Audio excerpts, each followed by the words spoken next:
Well, good afternoon. This is Jay Waters. I'm with the American Wartime Experience, and we're up here in Haverford, Pennsylvania. Today's 18 November, and it's my pleasure to do an interview this afternoon with Mr. Harris Hollinn. Good afternoon, sir. Good afternoon. If you would, though, just for the interview, could you tell us your full name and where you were born, please? Harris N. Hollinn, Hollin, and I was born in Philadelphia. Okay, and when were you born? God, that was a long time ago. And your birthday was just a couple of weeks ago, or about a month ago. And what war did you participate in? The Korean War. Okay. And thinking about your family for a second, you know, your dad or relatives, uncles, brothers, grandparents, did you have other folks that had served in the military before you? Yes. And could you just tell us a little bit about them? Several uncles. Two were in Pearl Harbor at the time it was bombed. And some cousins that were in the Navy during the Second World War, and younger cousins that were in the Korean War. And my brother was in Germany after the Korean War. Okay.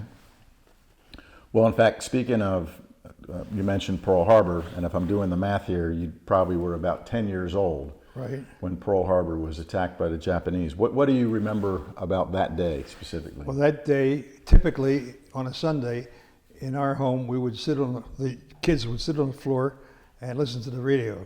Kids meaning myself and my brother, because my sister wasn't born yet. And it was classical music, and it was interrupted by the President of the United States telling us about the bombing in Pearl Harbor and the dastardly event. And that's my memory of that event. Yeah, and what was the reaction of you and your family? I mean, well, everybody was stunned. I mean, you know, it was not expected, and they were stunned. I was too young to do anything, except I did get to be a civil defense messenger during the war. Okay. In my neighborhood, and fortunately, I wasn't called on for many messages. And what was a civil defense messenger supposed to do? Take messages from one civil defense station to another if the communications were down. Okay. Interesting. I'd never heard that before. But that was in the city of Philadelphia itself? In Philadelphia itself. Okay. And to the best of your recollection, so that was on a Sunday. Did you have school the next day, or was school canceled or anything? I don't remember. Don't remember. Okay. Okay. Well then, to you specifically, why did you enter the military service? Well, at the time I was in college, and after the Korean War broke out, a lot of my classmates who were Second World War veterans were being called back. And I just felt that I was able-bodied and I should be doing something, so I enlisted in the Army. Okay. Enlisted in the Army. And where did you go for initial training? Fort Dix, New Jersey. I don't know if it's still called Fort Dix. I think it's some joint base, McGuire, Dix, whatever. But and what did that initial training at Fort Dix entail? Well, I completed basic training, and then I went on to take a course in leadership training, and I completed that course, and by this time I was in E5 and was teaching bayonet, which is why one of the heroes of the Civil War for me is Joshua Chamberlain. And it was while in that role that I was notified of an opening at OCS for me. And I went out to the first class of the Anti-Aircraft and Guided Missile School at Fort Bliss, Texas. Oh, Fort Bliss, Texas. Okay. But so initially the training was still all up at Fort Dix? Yes. And then OCS at Fort Bliss. Did you specifically request that? No. Okay. I wasn't smart enough to know that you could make a request. You were told, you just did what you were told. That's right. Well, how was either the basic training itself or OCS? Anything stand out special about that? Well, nothing stands out special about the basic training. I stayed in touch with some of the fellows afterwards, but they're all gone. And in OCS, what was interesting is we started out with a class of 200, and we graduated a class of 99. Oh, wow. And I remember there seemed to be a pattern. The TAC officer would get after somebody and then he would disappear. And I had a feeling the TAC officer was getting after me, and rather than just wait until I disappeared, I went to him. And we had a little chat, and after that the pressure was on somebody else. So Yeah, that's interesting. What did he say anything specific of why he was focused on you for that couple days? I can't remember anything specific, but I know that by taking the battle to him, he went someplace else. The best defense is to attack. And I graduated OCS. The other folks that didn't graduate, did they return to the enlisted ranks, or I have no idea. Don't know. Okay. Well, other than the basic training, leadership, and then OCS, was there any other specialized training that you picked up along the way? At that point, no, because after OCS, I went on to my first assignment, which was part of the Air Defense of New York in the 88th Group. And I became an operations assistant S3, which was a really cushy job.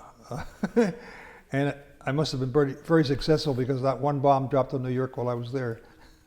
That's true. You were actually in New York City or somewhere else? I was in Fort Totten, New York. Oh, Fort Totten. Okay. Okay. Huh. But after serving there, and my commanding officer was a really nice guy. He was a retread from the Second World War, Major Landsman, nice guy. But the Colonel Pape wanted all young officers to have field experience. So my turn came, and I was offered the opportunity of either going down to the field as a battery officer or taking over the headquarters battery, which I chose to do. It was the headquarters battery of the 34th AAA Battalion. The thing about it was that it was an all-black unit that was federalized, and I was the first person to integrate the unit. Oh, wow. It was an interesting experience in many ways, all positive. And you think this was still 1951 or maybe 1952 now? This would have been 1952.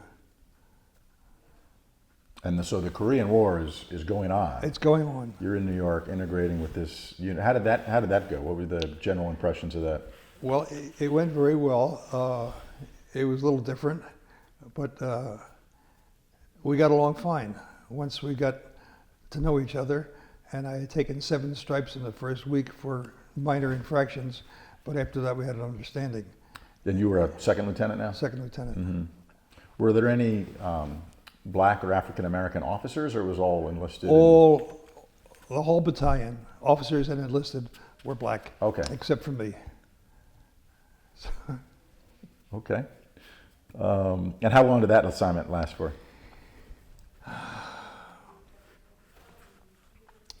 It would only have been a matter of months, because at the end of that year, I went off to Japan on my way to Korea. So I don't remember the number of months, but it was enough to be memorable in a positive way. Well, good. Well, and that was where I was going to lead to next. So I know you went to Korea, of course, because we just talked about that. But so what was the route? How did you get physically from New York to Japan and then to Korea? I went out of Tacoma, and we stopped in Shemya in the Aleutians, which I'd never seen any place like it in my life. There wasn't a single blade of grass or a tree, and everything was underground because it was just like an ice flow. And then from there we came into Hachikawa Air Force Base, I think, in Japan. And then I went to the Annapolis of the Japanese Navy, Edejima. And I went to a 3-week course in chemical, biological, and radiological warfare. And then from there, I boarded a ship in Sasebo and went overnight to Busan.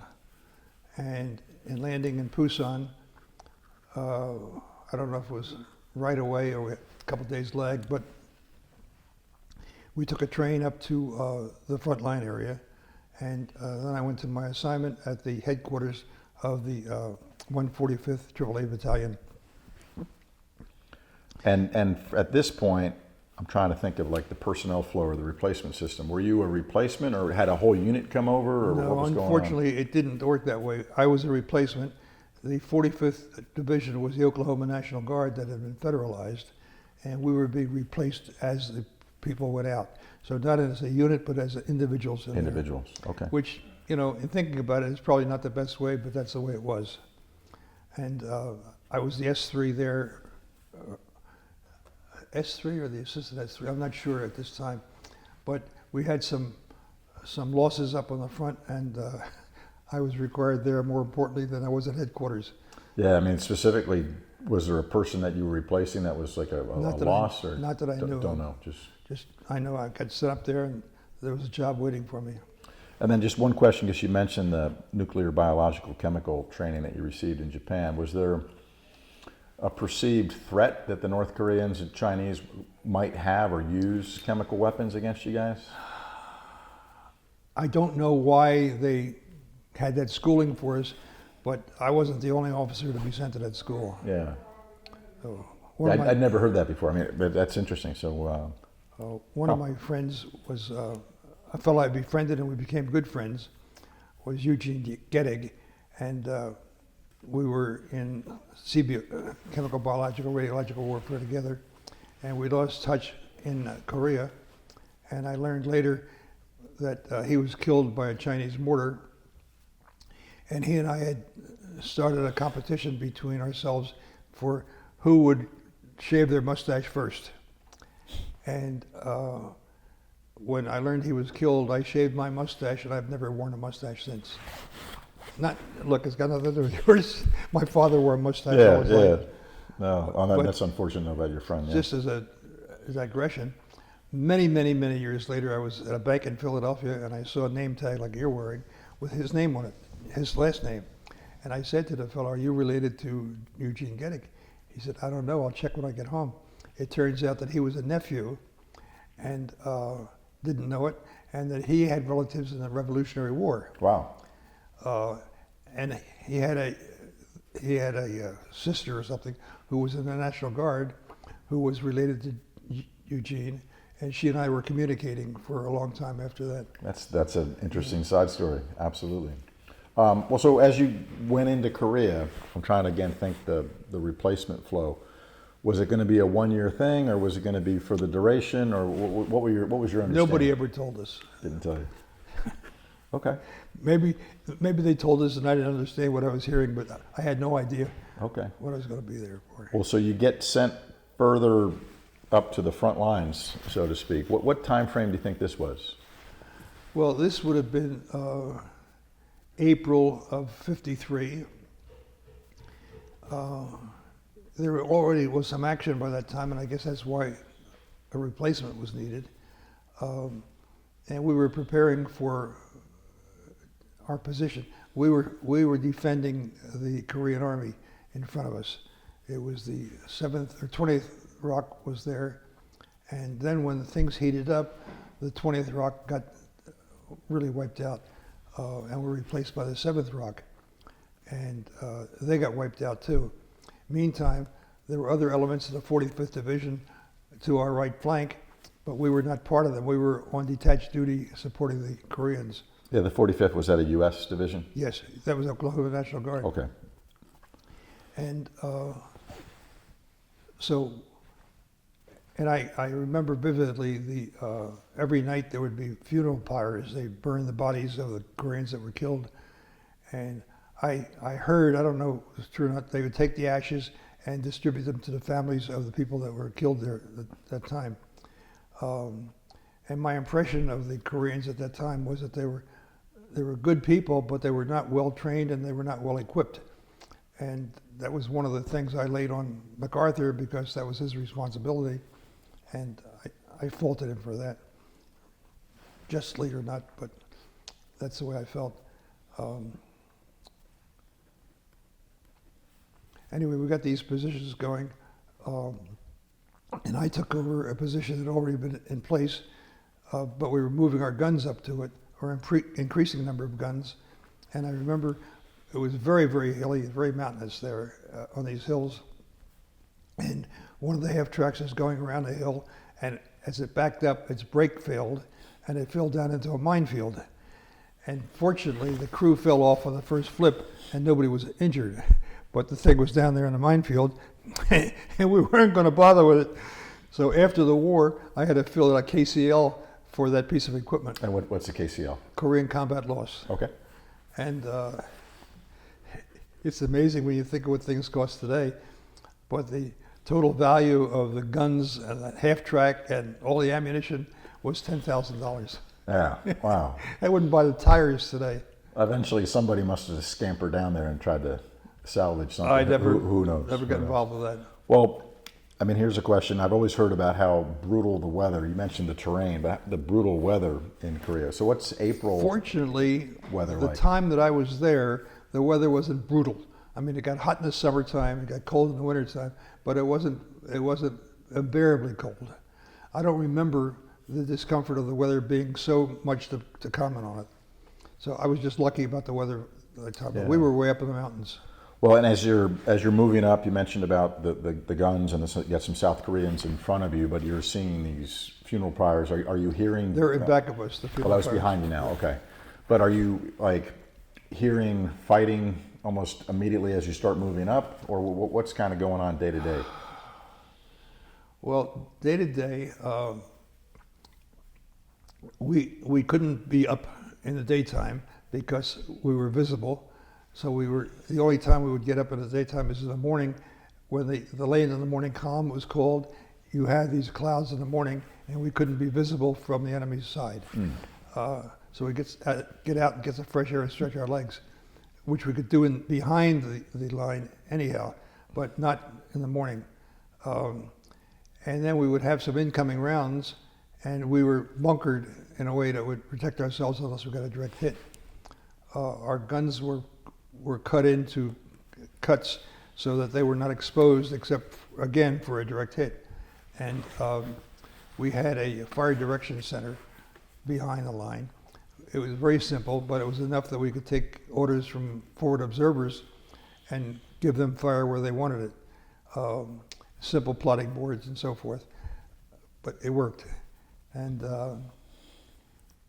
then when things heated up, I mean, as they mentioned in an article, the last big battle, we were engaged for 72 hours nonstop. Mm-hmm. We didn't sleep, we just kept going. And when the battle was over, the headquarters battery commander came up with the cooks and clerks and so forth from headquarters and had them clean up our brass and ordered us to bed. And the brass was so extensive, you couldn't move anything anymore. We just locked in there. Yes. But yeah, and I wanted to ask you in a lot more detail on that in a second. But what was even like your intelligence guys telling you in the days leading up to these sustained combat operations? Like, did you know it was North Koreans or Chinese? What did you kind of know was across from y'all? Well, by the time I was there, they were Chinese as well as North Koreans. The intelligence sharing was pretty sparse. All we knew is we got calls for fire and we would shoot. Okay. And that was almost a daily occurrence, it sounds like. It was a daily occurrence, and except at the point where it was a continuous concurrence, day and night. And that was when they were trying to break through and gain some more ground, because the armistice discussions were going on, and they were trying to improve their position before Yes. anything was signed. Mm-hmm. Yeah, I mean, because you're right up what would become the DMZ as the war concludes, correct? Right. Yeah. We called it the main battle positions. Okay, main battle, yeah. And this enemy fire, mortars, indirect fire is coming in just about every day, you said? All the time, right. Mm-hmm. But you felt pretty protected in your bunkers? We did. Did a direct hit occur, unfortunately? Not on me, but on my friends. And some losses, casualties on that kind of Yes, stuff? definitely. Okay.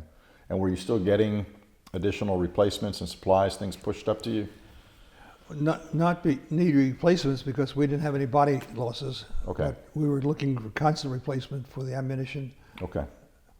And also, at that time, at the end of the war, everybody was so focused on the armistice that they forgot there was still a war going on. Yes. And the artillery units behind us, and as you went higher and higher, the guns got bigger and bigger, but they were out of ammunition. Okay. So the only ammunition for the 3-division front that we were involved with was our machine guns. Okay. Mine and my friends over on the other hills. Okay. So Well- that's not a lot of artillery. No, but That's why we just kept shooting like hell. yeah. So let's talk about that. So and I think that's what you're referring to as the Battle of Christmas Hill. Right. Okay. So how did that? I mean, I know stuff was already going on, but how did that specific battle sort of start?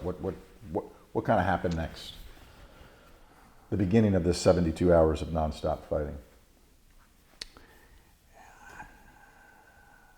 I don't remember that anything specifically happened so far as where we were.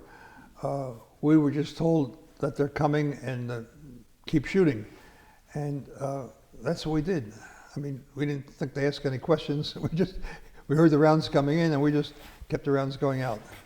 And could you see the enemy soldiers coming down? Not from where we were, but from where my friend was. He could, because he was in direct fire and we were in indirect fire. We were flying over the hill. Mm-hmm, mm-hmm.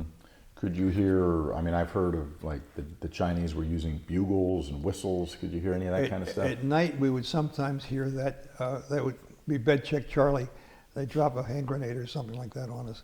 But in the daytime, we could see the Chogies on the other hills moving their supplies up because we get the reflection on the metal that they were carrying. And what does that mean, a Chogi? That's a Korean, a North Korean,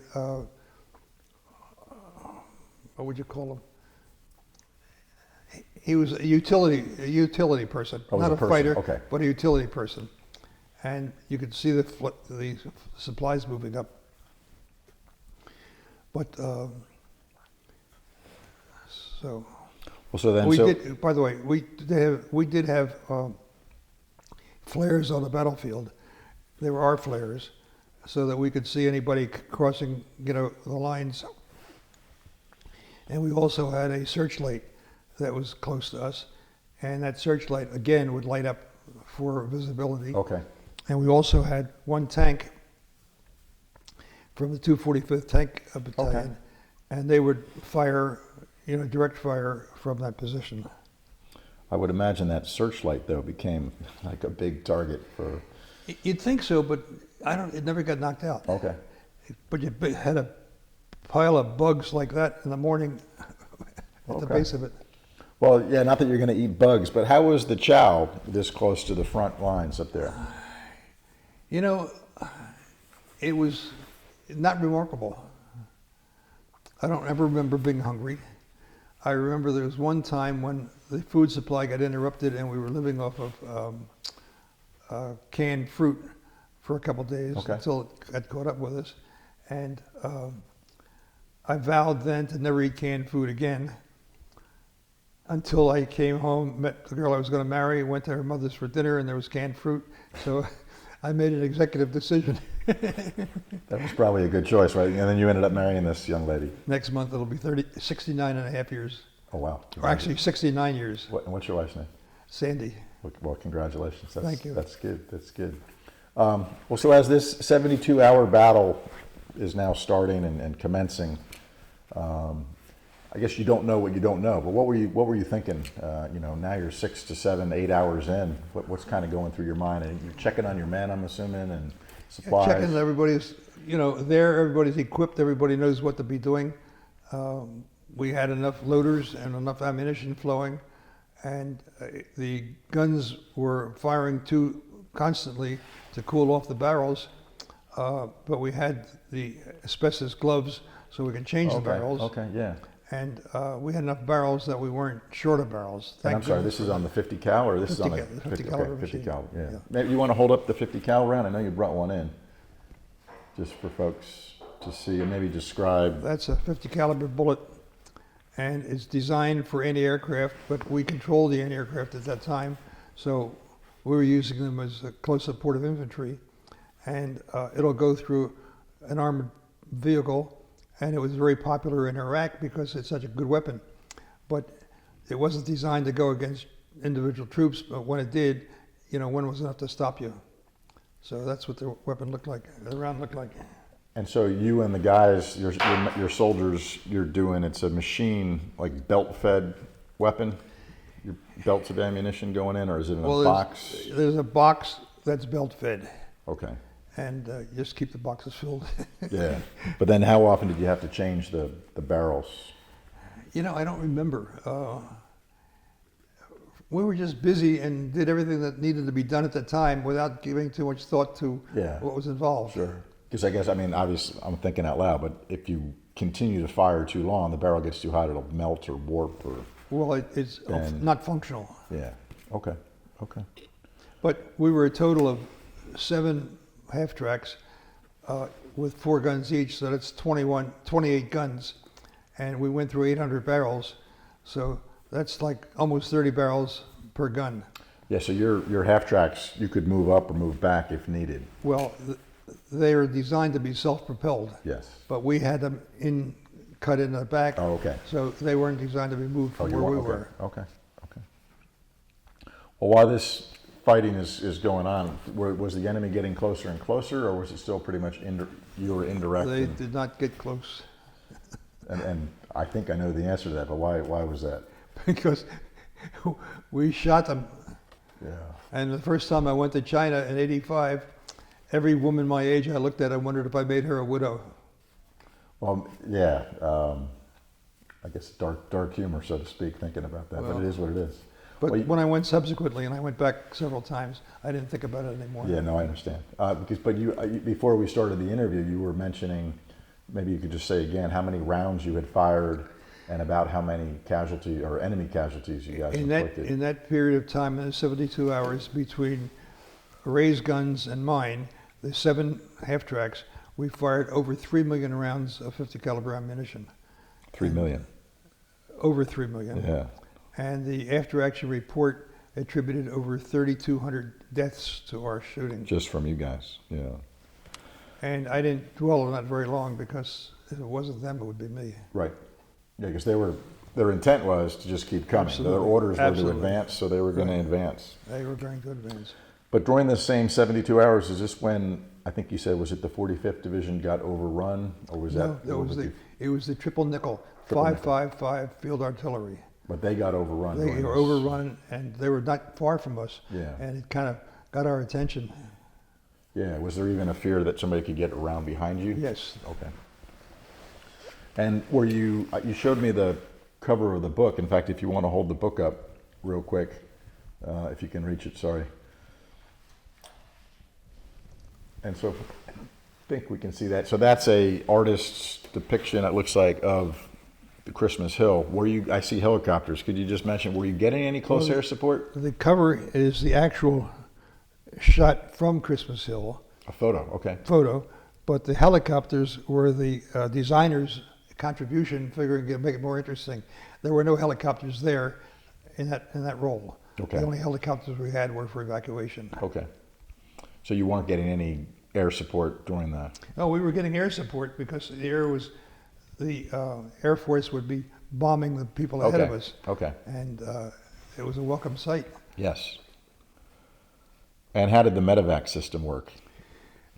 The medevac system worked. We had a pad where the helicopter would come down, and you put a patient on either side of the helicopter, and off they would go to the evacuation hospital. The nearest one was the 121 evac in Yeongdong-po. So, but it seemed to work well, considering. Well, so for anyone who ever saw the series MASH with the medevacs coming into Korea, how accurate was that versus what you saw? I'd say it was pretty accurate. It was pretty accurate? Yeah. Okay. Were you personally ever wounded during any of this? Not wounded. I had service-related conditions, but not combat wounds. Okay. Well, now you're towards the, 68th, 69th hour of the 72-hour battle. I would just imagine you and your men are mentally and physically Worn out. exhausted. I mean, But I almost was like falling very asleep. young. I was 22 years old. Okay, that's probably helped. Were people getting any sleep, or you stayed awake, I think, for 72 hours? We would probably span each other, but I don't remember it. All I remember is we just kept going and kept going and kept going. Well, and especially as the lieutenant, right? You're trying to do everything as well, Right. checking and okay. Well, then what happens at the 73rd hour? The firing kind of stops, We and went to bed. you mentioned, I think you mentioned Every- off camera, some battalion commander, some folks came up The from the rear. headquarters battery commander came up with his support staff, Okay. clerks, cooks, anybody that was not combat, and had them clean up our brass because we created a lot of brass with all that shooting and didn't have time to deal with it. Right.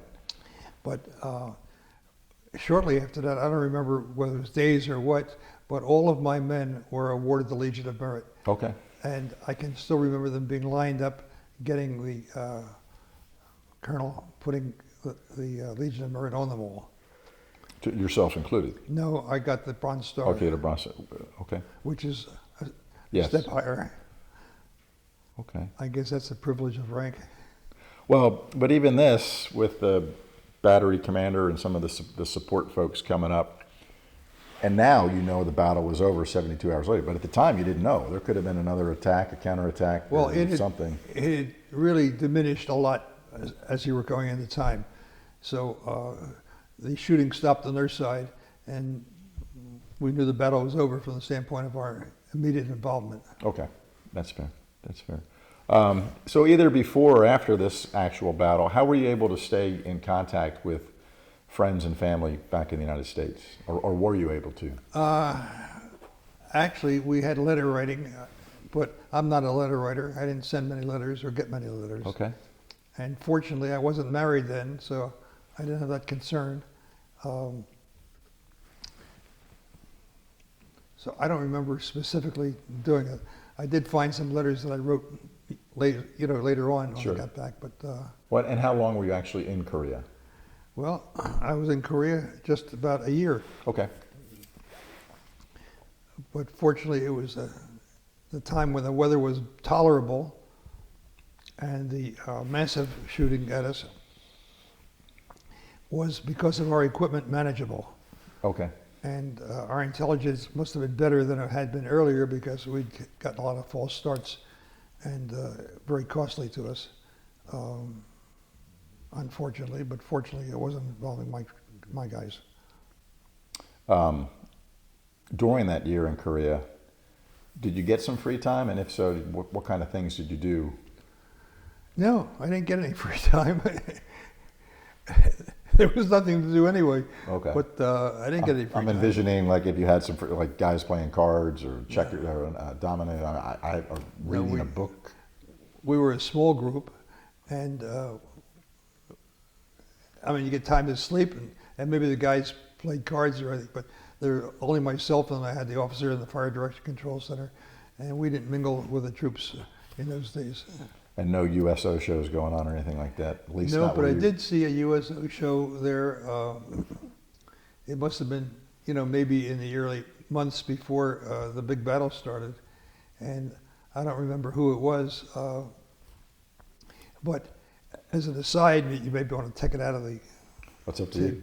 is that after I came home, many, many years later, I get a phone call from a friend of mine that Bob Hope wanted to play at my golf course. I belonged to a club in Florida at the time, and I said I'd be delighted. So we arranged for him to come over and have lunch and golf, and it poured like crazy that day. So I called his host and said, it's raining like cats and dogs. I'm sure he doesn't want to come. He said, well, as a matter of fact, he does want to come, but we'll just have lunch. So Bob Hope came over with his wife to the club. I met him at where the cars were parked, took him upstairs, and he was as gracious and as pleasant as could be. I mean, you couldn't have expected anything more from a man who, by that time, he was really older than I am, in my 90s. But that was a real nice, and one of our waitresses wanted permission to speak to him because she was a fan of his, and she had a shower curtain with him on it and so forth. And he promised to send her a picture, and he did. And somebody else was a fan of his wife, and she offered to send him a picture, and she did. But that was, having been a serviceman, he's a guy I admired tremendously. Yes. And to have had the opportunity to host him for lunch. And when I mentioned it to the chairman of the House Committee, he said, "You wouldn't have to pay for him. He's our guest too." So That's a good story. That's good. That's good. Well, thinking about the men that you served with, did you stay in touch with those guys after the war? the enlisted men I never was able to stay in touch with. I tried to reach some of them, but I just couldn't. One of the fellows that was in the infantry in front of me, two of them I've stayed in touch with. As a matter of fact, I spoke to one last night. Oh, wow. And he was a young draftee and was sent over there, became a BAR man, And after the service in the military, he worked for the State Department and became an attaché and in different places. So he's still alive today and functioning. The other one that I was close with was a man that you should speak to, because he had rounds fall right within his group and people were killed right in front of him. And his hearing was affected as well, like mine was. But he's now living in a retirement home in Barre, Vermont, and he's attended every parade in Barre, Vermont in the last 70 years. Great. And we were able to connect because we were up in that area one time, and I had he and his wife come over to our hotel, and he still remembers, as I do, the lobster roll that we had there, which was very good. Vermont lobster In roll. Vermont. Okay. No, actually, it was not Vermont. We were at the time we were in New Hampshire. Okay. Okay. He came down, and he has been very gung-ho, and he has his combat infantry badge cut into his tombstone, waiting for him, and he feels he's very close.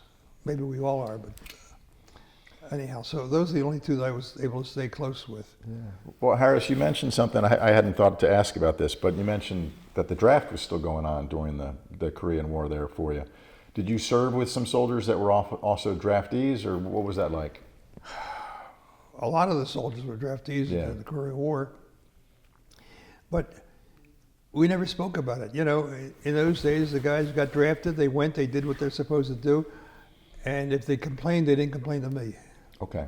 So you didn't see any difference between regular Army, Federalized National Guard, or draftees? I couldn't see any. Okay. Okay. Well, you mentioned that you received the Bronze Star. Did you receive any other medals, awards? Lesser awards, but I don't remember them all. I've got them on my. I think you mentioned Presidential Unit Citation, and you got a Korean award. Yeah. Anything stand out about receiving the Korean unit citation? It was a while before we were allowed to accept it, because initially we weren't allowed to take something from the foreign government. Yes. But evidently they made some accommodation, and we did get that. Okay. The Koreans, you know, the Koreans that I've met since, and there've been a lot of them over the years, they all appreciated what we did for them. And what they did with that country, which was in ruin, was amazing.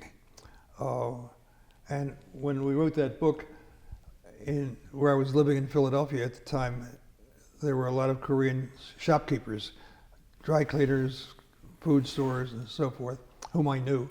And they all bought the book from me. And they were all happy to buy the book. So of all the people we've done good things for as a country, I find them to be more grateful than anybody else I was ever in touch with. Yeah, it's interesting. So were you there then when the armistice was declared for Korea? Yeah, I was there, and I remember that last day like it was yesterday. Yeah, tell us about that.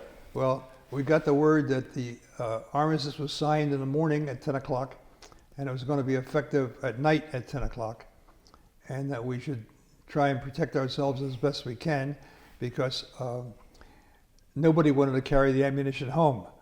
So the Chinese were throwing it at us like it wouldn't stop. Really? And we were just trying to keep our head down. I had 2 half-tracks from the Philippine Expeditionary Force attached to my unit. And a couple of those people didn't listen and were injured on the last day. And were taken to the evacuation point. But other than that, it was a happy day because we weren't sure whether it was for real or it wasn't for real. So you wanted to comply with the requirements, but didn't want to be stuck if it was a phony deal. Right. So, but it was a happy day for us because it was over. Yeah. Well, so what happened at 10 p.m.? Well, 10 p.m., nothing happened. No, oh, good, okay. That was the way it was supposed to be. And then the next morning? Next morning, all quiet. we already start talking about, we were ordered to, I don't remember whether it was right next morning or soon after that, but we were ordered to withdraw because we were above the 30th parallel. We were in North Korea.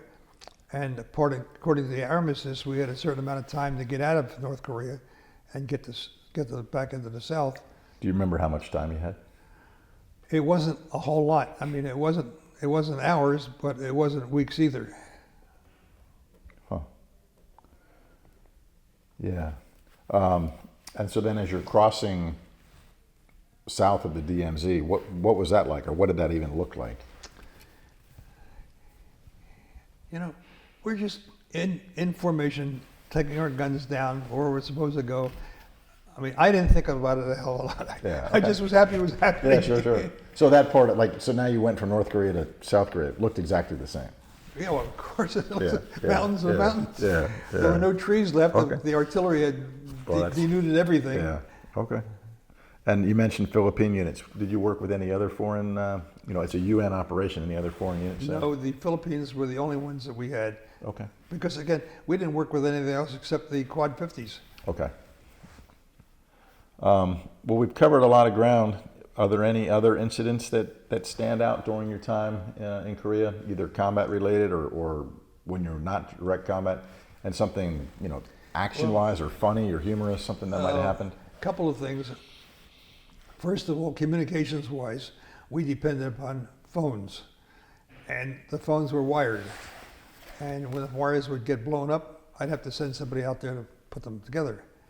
And I always felt bad about doing that because it was a very dangerous assignment, but it had to get done. And people always would do it. I mean, they just did what had to be done. Fortunately, I didn't have any injuries from that activity.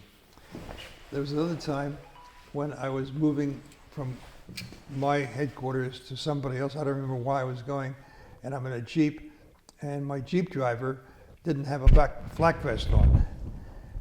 So I gave him my flak vest. I never felt so naked in my life Yeah.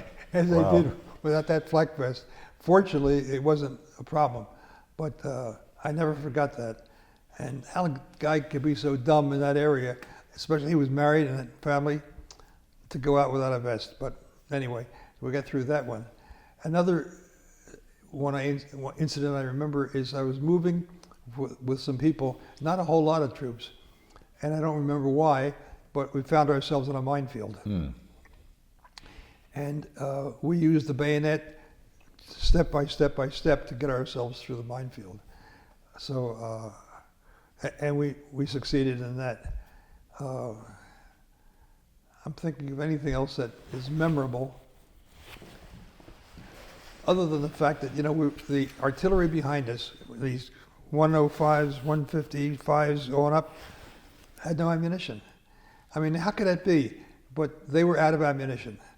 And here are all these guys in front of us, and the only thing supporting them from behind is machine guns. You guys, yeah. Machine guns, for heaven's sakes. Wow. But it worked. It worked. Yeah.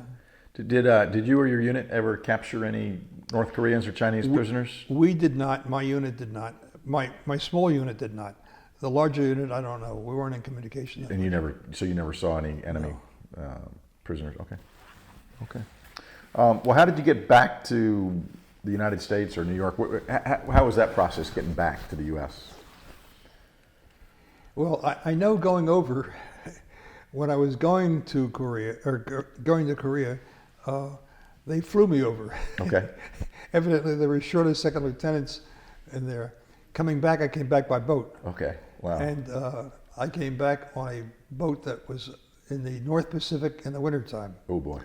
And I was a compartment commander, which meant that I was responsible for a compartment of troops. And I went down in that compartment one time, and I was so woozy, I took the highest ranking sergeant I could find and said, "You are now in charge of this compartment." I never went back down. I had a bottle of 100 Dramamine, and I used 85 of them coming home. But when we came home, we came into Seattle, and there were fire ships out there with the water spraying and so forth. So we received a nice welcome coming home. Nice. And from how I got from there to the East Coast, I don't remember, but I remember I was separated in the Washington, D.C. area. And while I was in Korea, my brother has been drafted.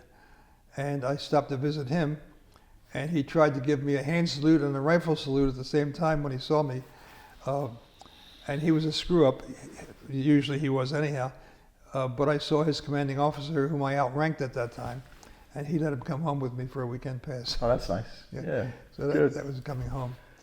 And And then after that, I started looking for a date, and I found my wife, and that's a whole separate story. Well, did you demobilize then shortly thereafter? I demobilized, like right away. Yeah, December. It looked like December 1953. I think it was December 16th. Okay. Anything stand out about that, or was it just a very efficient process? Well, if I had known anything better, I probably would have lasted another 2 weeks to stay to make it a full 3 years in time, or so.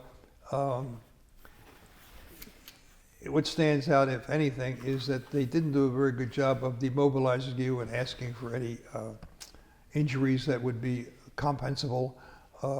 And it wasn't until many years later that I learned that the hearing loss that I suffered and could document, because they had tests before and tests after, Yes. were service related.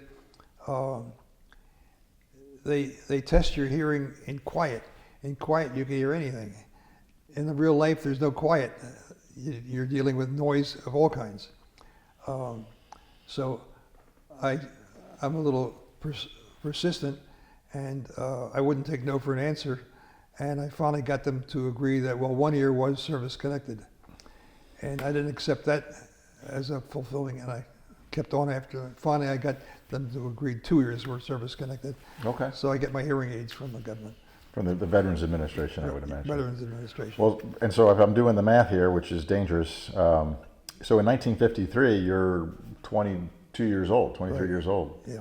And you've done a lot already. What'd you do after your time in the Army? You don't have enough film. Well, just any broad highlights or. Well, I had met my wife by accident because I was home on leave before going to Korea. And I met one of my high school buddies who was being drafted, and he was pre-drafting situation. And he was going up to college to say goodbye to some of his friends. And he asked me if I'd like to go along. Well, I had nothing to do, Sure. so I went with him. And we parked the car on Broad Street in Philadelphia, and get out of the car, and I see this kid coming down in a pea coat and bobby socks. I thought she was 12 years old, and he's talking to her. She's one of his classmates. Anyhow, I thought she was cute, and I liked her, and I got her phone number. And then we took her to lunch. She lived in the city, and I didn't have any contact with her until I came home, and going through my book, and this was engaged, and this was married, and then I came across this name, and I remembered her, so I called her and got a date. And on the first date, I knew I was going to marry this girl. And as I say, it's 69 years next month, because she was just so sweet. I mean, she's just a really sweet person. Anyhow, the reason it took a year to marry her is because I had no job, no education, no money, and I had to do something about all of that. And to her father's credit, he didn't dissuade her. He must have recognized potential, because that's all I had at the time. Potential, yeah. And oh, by the way, she said that I shouldn't go back to that school that I went to in New Jersey. I should go to the University of Pennsylvania. So I applied and got accepted at Penn. And the school that I went to in New Jersey took my scholarship away. I was on a 4-year scholarship because I joined the Army. Can you imagine that today? I won't mention their name because I don't want them to get a bad rap. But so the Penn, I had GI Bill, so it didn't really matter. And I worked all day, and I went to school at night. I carried 16 hours at night. So I couldn't keep up with my reserve commitments. So I was invited to leave the reserves because I couldn't work reserve and school, which I was sorry about, but I've been a good soldier ever since. I mean, I'm so involved with the military, even today. But I went to work for a company to work my way through school, a business machines company that doesn't exist today, and stayed with them for 16 years.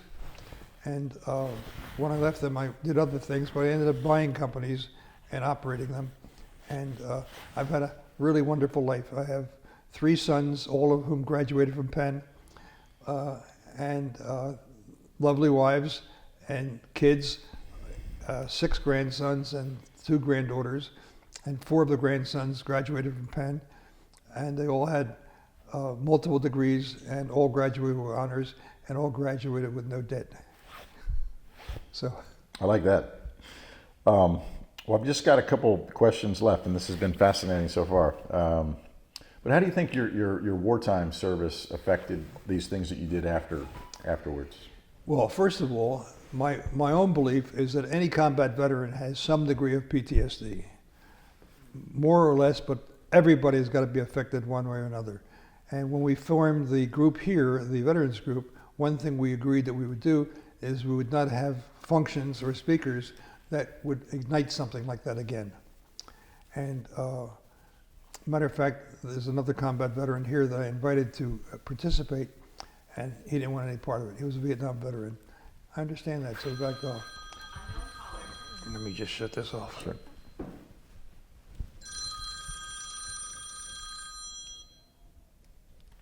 Sorry about that. We could probably edit that out, but it's fine. Edit that out. So you were asking me about... Well, you were mentioning the Veterans Club and the speakers' PTSD. But no PTSD on that involved there. Now, you were talking about me specifically. Yes. What was your question? Just how do you think your wartime service affected what you did after the military? Well, I think it affected it in a lot of ways, in positive ways. And besides having met my wife that I would never have met had I not been in the Army, there were other things I learned that definitely played a role in my future. One of the big things I learned in the Army was, where's your fallback position? And I used that in business many times because I never worried about how high is up. My big concern was how low is down. And I used that many, many, many times throughout life in the various companies that I was involved in. Overall, the Army was a positive experience because fortunately I wasn't hurt badly like some of these people are. Mm-hmm. And I resent the fact that people are advertising like tunnels to tower, which I support, but that shouldn't be my role as a citizen. The government should take care of these people. And there's houses that we're building for them should be provided by the government. Anybody that's grievously injured, it's our responsibility, and I resent the fact that we're not handling that responsibility. So maybe that's not what you wanted to hear, but... I agree with you. Well, the second to last question, and you mentioned kids, grandkids, maybe great-grandkids, just future generations, somebody's watching this interview 100 years from now, 50 years from now. What would be the one thing that you would want them to know about you and your service? Well, service to an able-bodied person is a responsibility. And, I was born with reasonably good looks, with a good intellect and good body, and I've shared that with my community. And that's not anything that should be heralded, it should be expected. And I would hope anybody looking at this years from now would feel the same way. When I went off as an enlisted man, some of my peers went off to accounting school and law school and whatever, and they had well-established careers before I got back 3 years later. But I caught up with them and overtook most of them. Well, good. Good for you. And I agree with what you just said. That's good. Well said. And then the last question is there anything else that you'd like to talk about or revisit or we didn't cover?